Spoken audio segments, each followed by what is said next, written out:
पिछले कुछ सालों में दुनिया बहुत तेजी से बदली है।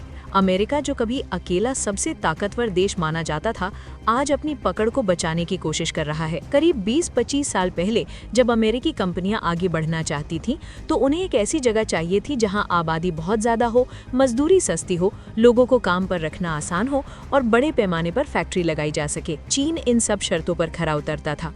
अमेरिका ने सोचा, अगर हमारी कंपनियां चीन में बनाकर बेचेंगी तो हमें सस्ता सामान मिलेगा और मुनाफा बढ़ेगा। यहीं से अमेरिकी कंपनियां चीन शिफ्ट होने लगी।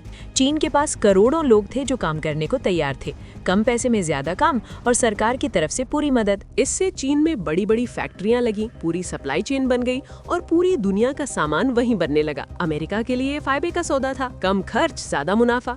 अमेरिका की सोच ये थी कि अगर चीन हमारी कंपनियों के लिए इसी तरह काम करता रहेगा तो चीन हमेशा अमेरिका पर निर्भर बना रहेगा। लेकिन चीन काम सीखने के साथ साथ पूरा खेल समझ रहा था।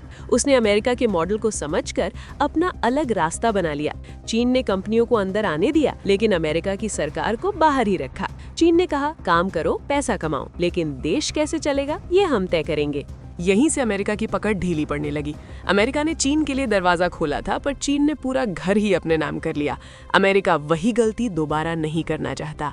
आज भारत अमेरिका की अगली सबसे बड़ी गलती बनने वाला है। इसीलिए टैरिफ लगाए जा रहे हैं, व्यापार पर दबाव बनाया जा रहा है। भारत पर टैरिफ सिर्फ पैसों की बात नहीं है, ये एक चेतावनी है। अमेरिका साफ करना चाहता है कि अब वो किसी और देश को चीन जैसी फैक्ट्री ताकत बनने नहीं देगा। भारत भी बड़ी आबादी वाला देश है, मेहनत करने वाले लोग हैं, मैन्युफैक्चरिंग और बढ़ सकती है।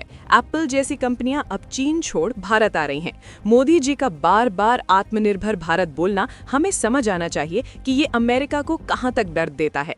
ट्रंप के बार बार मना करने पर भी हमने रूस से तेल खरीदना जारी रखा, जिसे ट्रंप बौखला गया है। हमारी बढ़ती अर्थव्यवस्था के आंकड़े दर्शाते हैं हमारी मैन्युफैक्चरिंग भी उसी स्पीड से बढ़ रही है जिस स्पीड से चीन ऊपर गया था। इस सब के चलते हमने ट्रंप को भारत की अर्थव्यवस्था को डेड इकोनॉमी बोलते देखा, राहुल गांधी को ये बोलते देखा कि भारत में मैन्युफैक्चरिंग कम होती जा रही है। इससे समझ आता है कि इंटरनल पॉलिटिक्स और ग्लोबल प्रेशर एक साथ काम करते हैं। भारत पर सीधा दबाव बनाना आसान नहीं है, इसलिए आसपास के देशों का इस्तेमाल किया जाता है। पाकिस्तान और बांग्लादेश से रिश्ते बढ़ाना भारत को ये दिखाने की कोशिश है कि इलाके में संतुलन बदला जा सकता है। वेनेजुएला पर कार्रवाई सिर्फ एक देश का मामला नहीं था, ये पूरी दुनिया के लिए संकेत था। चीन, रूस और भारत को ये बताया गया कि अमेरिका अब भी ताकत दिखा सकता है। तेल और सरकारों पर उसका असर खत्म नहीं हुआ है। अगर आप और जानना चाहते हैं कि बड़े देश क्या चाल चल रहे हैं, तो वोलवेल को जरूर फॉलो करें।